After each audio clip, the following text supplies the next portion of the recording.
If I'd like to call the meeting to order. If you could join me in the Pledge of Allegiance. I pledge allegiance to the flag of the United States of America and to the republic for which it stands, one nation under God, indivisible, with liberty and justice for all.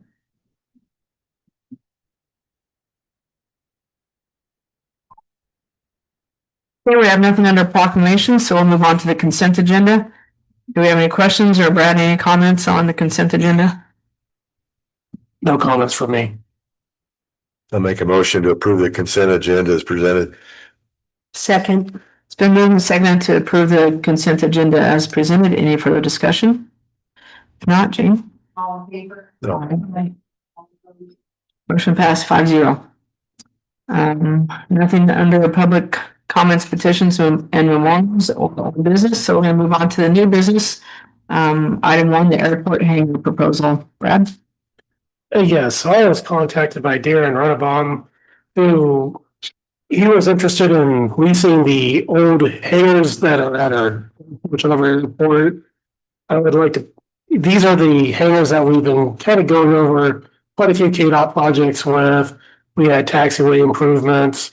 That's why we had the rotating beacon.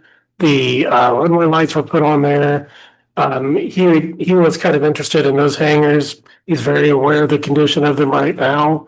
I will let him speak at this time and kind of give a proposal as to what he's thinking about those. But really, we don't have a lot of limitations to the city on this, something like this. Any fair agreement that we can come to just can't be for more than 50 years, which I don't see will be much of a problem, but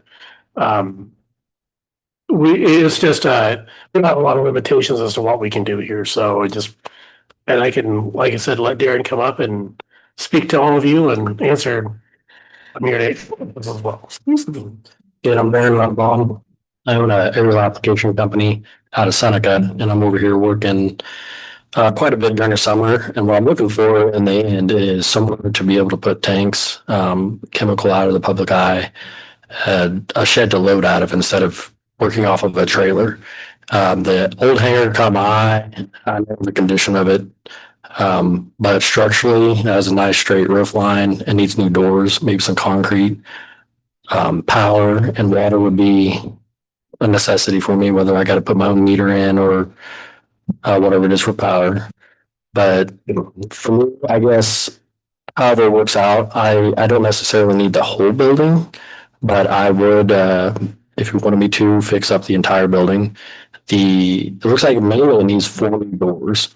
And then the interior walls are there, but it looks like the wind might have blown them out. The 4 doors, I called just one company, got one quote, and they're about $15,000 a piece. Their hydraulic doors are a single fold door. They're not a rolling door. Most airports are going to the hydraulic doors just for ease. And the interior walls, it looks like they can be fixed. And then paint, I got a quick quote of $10,000. Again, I just roughly measured it. I didn't have an exact measurement for anybody with the doors or the paint. I guess that's really all I got. If you wanted to lease it or how, I guess structurally, however it worked out. Or if you wanted to not do anything with that, I would be interested in putting a new hangar up somewhere. The north of the south hangars, there's a spot out there that would be appealing. And I thought maybe like a 40 by 90 with 2 doors on it, or 40 by 100 preferably with 2 40-foot doors on it would be perfect for me. I'd make it so it could be used as a hangar someday if it came down to I didn't need it anymore. It could still be accessed for a plane easily. Do we have water out there?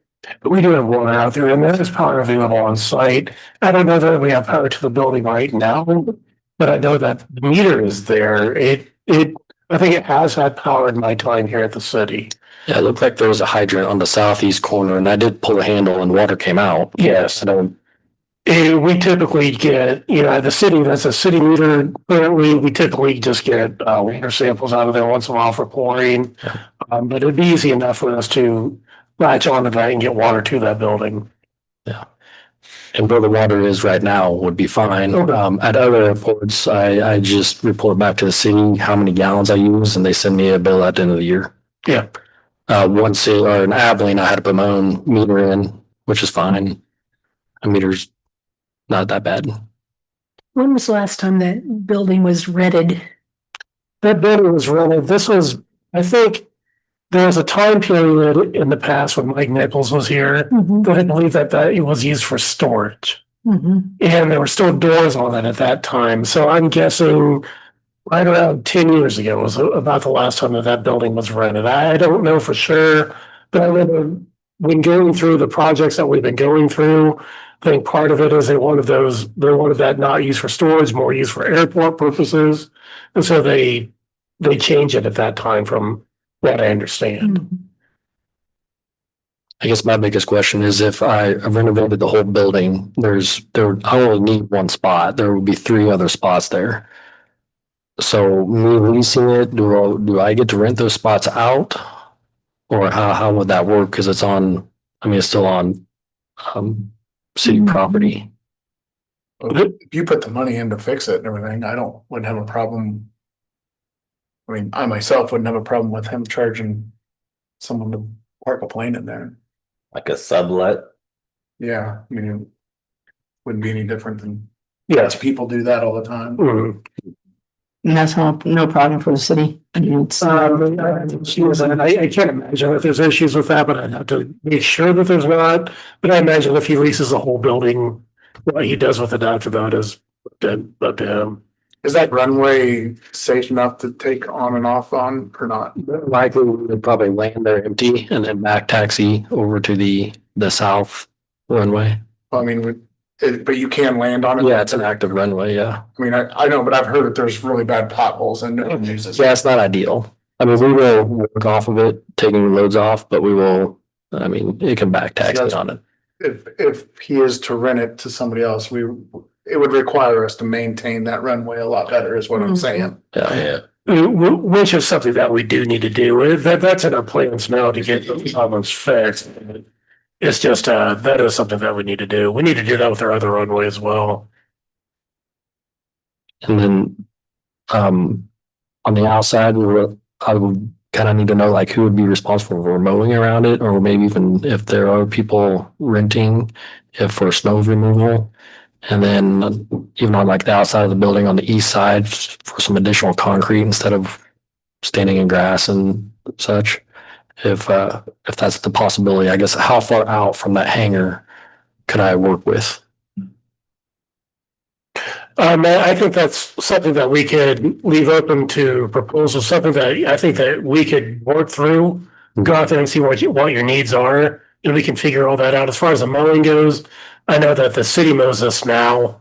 So I don't see why we couldn't continue to mow the property, as it is. We have to get out on the runways from that property. We have to mow that all of it. We mow quite a bit there now, so I think that would be fine. Snow removal, like I said, I think that's something that it can be negotiated through the process as well. Yeah. If that's just part of the, city's part of the lease or something like that, I think all those things can be worked out reasonably. Fair enough. What would you prefer versus, would you prefer a new building or would you prefer rehabbing that? I'm really either way. For me, since I'm not from here, I'm not going to utilize the building year round. So I'm going to be here for 2 months. That's it. So originally I was thinking, well, I could just maybe one or two of those spots, but if we're going to do 1 or 2 spots in that old building, just do the rest, make it look presentable. For me, it's either way. A new building is always nice, but that comes with a larger price tag. If I was going to be in it year round, I would probably venture more towards a new building. So just so I'm clear on this, you're looking at revamping, putting new doors in, this, that, and the other, making it more presentable, make it worthy of use, Yes. and basically bartering the lease, where we would lease it to you based on how many years are we looking at? I think that's it's really up to the negotiation of what we go through, what his future plans are. I mean, like I said, the only thing that limits us is it can't be for more than 50 years. That's in the Kansas statutes. That's the only limitation that we have as far as the length of the lease goes. But I think that we can go through the process and see what works best for, all parties involved. I'd love to see it fixed up and actually put to use. I would too. And I think it's a great. Like I said, if you look at it, the roof line's straight. I mean, I don't think it's really a bad building. It just appears to be bad now. If you took those doors off and put new doors in, and a fresh coat of paint, I think for 60, 70 grand, a guy could get in there. And I don't know what you would require if you wanted all the doors to be the same, or if of course the north winds where you want a hydraulic powered door. The south, you might not necessarily need to put as such an expensive door in, but those rolling doors are high maintenance. They're nice because you don't have to have power, but I mean, the snow pack up to it, the varmints getting in, they can get any harder, and then you're always going over top of your rail, your guide for your door. And so I've never just put them in. I just paid the money to put hydraulic doors in and been good. And then I guess my next question is how long would I have to do that revamping? Would you want it done in a year or two? Or I think building's done nothing for 20 years. That's what I was going to say. Sure, you want to get in there as soon as you can. So 2 spots for sure right away. And then for me, I'll probably do the majority of the work myself. But I'm also not a licensed contractor. I've done a lot of steel work. I've done a lot of concrete work.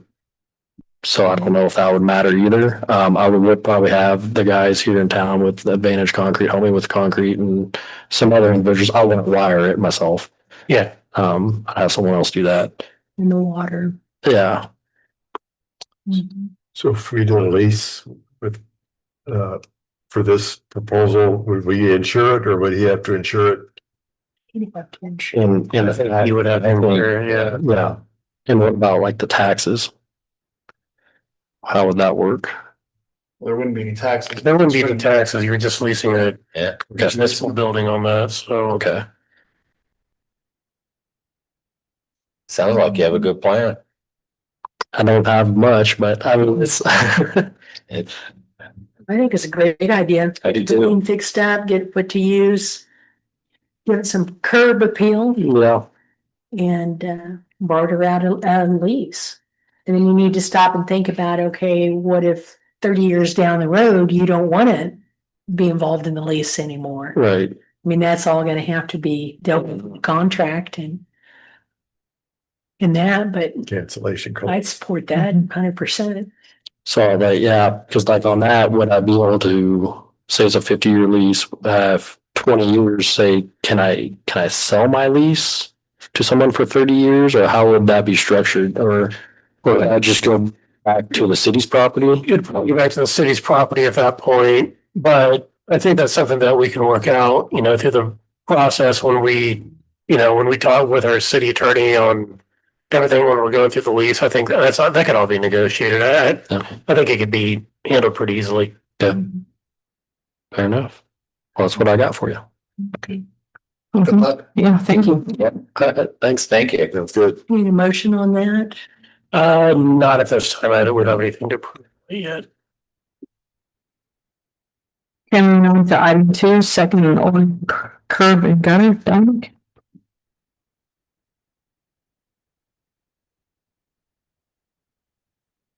Good evening, everyone. For some time, the curb and gutter has been deteriorating along the west side corner of Second and Oregon. This crumbling concrete has caused ponding and redirection of the flow. It is now in some areas peeling up the street and not flowing into the Oregon Street inlets. To make sure the flow goes straight into the curb and gutter, after much observation, 194 feet of curb from the alley south of Oregon Street, replace 432 square feet of the driveway, replace 216 square feet of the alley entrance, and replace 120 square feet of the street. If from the alley south to Oregon is replaced, there is only 140 feet of curb and gutter left to replace north to Delaware Street. This project is coming out of the storm sewer fund, and by maintaining our streets and curb and gutter, it is possibly to keep from vehicle damage liability. I recommend to remove and replace 194 feet of curb and gutter at $7,313.80, to remove and replace 432 square feet of driveway entrance at $4,203.36, to remove and replace 216 square feet of alley entrance at $2,101.68, to remove and replace 120 square feet of street at $1,167.60, for a total of $13,686.44. To remove and replace 140 feet of curb and gutter to Delaware, which would replace that whole side, is another $5,278. The total project is $18,964.44. I recommend to have J&B contractors do this entire project. Is that someone's driveway that we're talking about? Yeah, so that part of it's going to be, we're gonna have to fix some of the entrance into, that would be Miller Insurance. We're gonna have two entrances in there that we need to go up into and to make it all work. To go, Yeah. So Dominic, my only question is this gonna stop the water from standing at Second and Oregon? No. On that side, if we go clear to Delaware, that'll be new curb and gutter, which will be redirected into the inlets. Okay. Instead of the way it is right now, if you go up there, it's blowing out because it's so low. The curb and gutter is so low. So up this there. will resolve the Second and Oregon problem. Once the inlets are in too, we're gonna replace those inlets. Okay. And you know, the ponding in the street, Mhm. that's a whole nother, we've already ordered the inlets, Okay. or they're being built to, resolve that problem in the street where we've cameraed and, that is broke. That's why there's ponding right there. But trying to get the water into the curb and gutter, that's the first, thing we're trying to do on that side. I would say that this is part of an ongoing project at Second and Oregon. What we can do to alleviate the ponding issues at Second and Oregon right now is this is going to be something that we just have to regularly take a sewer jet and keep it cleaned out. Quite typically, it's clogged with leaves, all different kinds of things. Since we've been doing that, we've had good luck there, keeping that ponding issue from occurring again. But like I said, this is part of a larger project. This will go a long way towards helping, but I mean, there's still going to be work that needs to be done there. I mean, the eventual idea is to take all that water in one tube instead of having it run in a ditch, which is on the east side of South Second Street. Take that water in a tube and run it all the way to the larger tube that's on Potawatomi Street. And it's going to be a long-term project, but this goes a long ways towards achieving it. I'll make a motion unless anybody's done anything else. I'll make a motion to authorize JB contractors to complete the work on the curb and gutter at Second and Oregon for the total project price of $18,964.44. Second. And second to approve the curb and gutter project at Second and Oregon. Any further discussion? Not, Jane? All in favor? Aye. Pass, so, Can he get that done this fall yet? I've talked to, think he can get that done. I mean, I'm not gonna speak for Brad, but, I Get them think he in must. later first. That's the idea anyway. motion passed 5-0. You wanna keep on going down for the North Third Street curb and gutter replacement? The curb on North Third between Cherokee and Kansas Avenue on the east side of the street is in bad shape and in some spots completely gone. In some places, like right there in front of 601 North Third, his yard is, the curb's so gone right there, the dirt's coming into the lower half of the curb and gutter south of the alley is in the worst shape. But it is in the best interest to pour the half first to match the curb and gutter going south to Kansas Avenue. In replacing the curb and gutter, there is an alley entrance that also needs replaced. I talked to Brad about replacing that, and he told me, and I understood it. He said, it's the lower half that's the worst. He said, you should replace the upper before the lower. So you have to tear some out to make a match. And I understood everything he was talking about because the curb and gutter is so low on the lower half. The funding for this project will come from the street fund. By maintaining our curb and gutter, it is possibly to keep us from being liable for vehicle damage. My recommended action is to have J&B contractors remove and replace 344 feet of curb and gutter between Cherokee and Kansas Avenue on the east side of the street. Also to remove and replace the alley approach between these two streets for a total of $14,848.70. Which of your two proposals are the priority?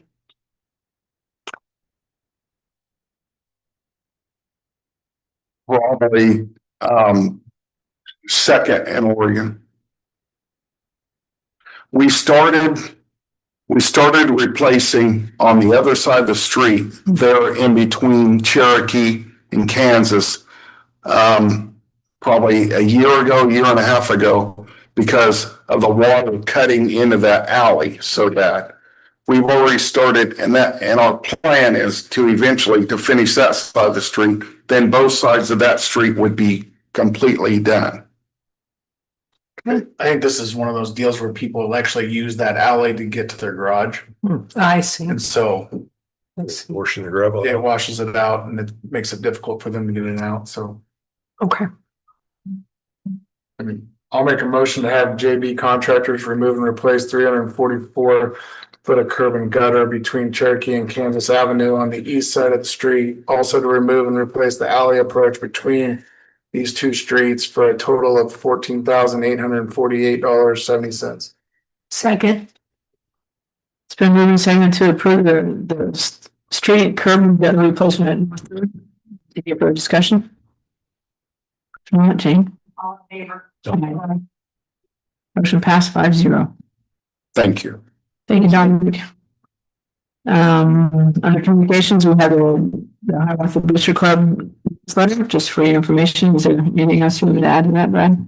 Yeah, we did open bids for the demolition of 310 Hiawatha Avenue today.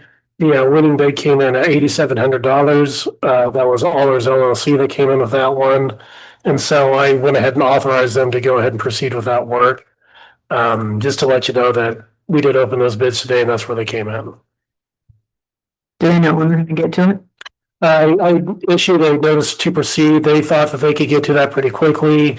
I worked with PJ a little bit today on getting the demolition order or resolution that we had approved, getting that to Evergy, getting that to the Kansas Gas Service, and once we get all the utilities disconnected, he should be able to move forward on that.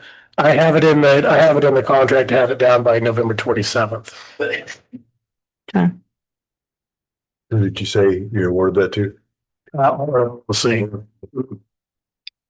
And the city's gonna help with this Togo. Yes, we will help with any that's needed, which is just basically going to be wetting it down as it's being torn down. And are we responsible for disposing of all of it, or does he take care of it? He is taking care of that. Good. Okay, any other questions? All right, moving on to governing body comments. Mine's an easy one. This week, just want to comment the Hiawatha girls cross country team were the East League champions 2 weeks ago when Polly Lockey was the individual champion, and then this last Saturday they won regionals and Polly was first and Officer Williams' daughter Lee was second. We had Allie Crowder who was fifth, and then anyway we'll be competing at state meet on Saturday. You'll notice that there's some signs around that the girls made and the parents put out, and then we'll meet at 7:30 Saturday. And I think there's a push that if any community members would like to line First Street as we leave, that would be kind of a nice thing to do, just because these girls work hard, and it's not one of the sports that everyone knows about, but it's a great sport and proud of the team. So I just wanted to put that out there. My other, I should mention more than just Polly and Allie. We also have Taryn McMullen, Henry Shoemaker, and Kenzie Nelson and Ava Andres. Top 7 girls. So it's an exciting time for us. Anyway, that's all I have. Dave?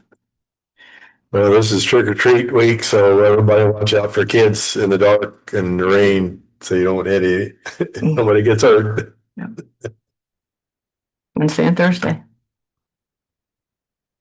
Tom? Yes, I'd like to thank the city for getting the signs up. The slow or caution children playing signs. That will make some people happy. And are they still filling potholes in? They are. We still have some potholes. We still have some cold mix that we still have a pile of. They are still working on that. Okay, because that one on Iowa and Third is getting big. Yeah, you told me that. Yeah. That's all I got. Okay. Brian? We do have a spot on Fourth Street, North Fourth, that's getting worse and worse. There's a concrete spot where the two. Mhm. We'll get it cut out and see what's going on. Yep. Don't have anything else. Laura? I don't have anything, thank you. Okay. Do I have a motion to adjourn to the planning workshop? I'll make the motion. Second. Moved and seconded to adjourn to the planning workshop? Jean? All in favor? Aye. Motion passed 5-0. Yeah, I think it's 44 8. It's 5 minutes. Oh, she's playing. Let's go. Yeah, I know.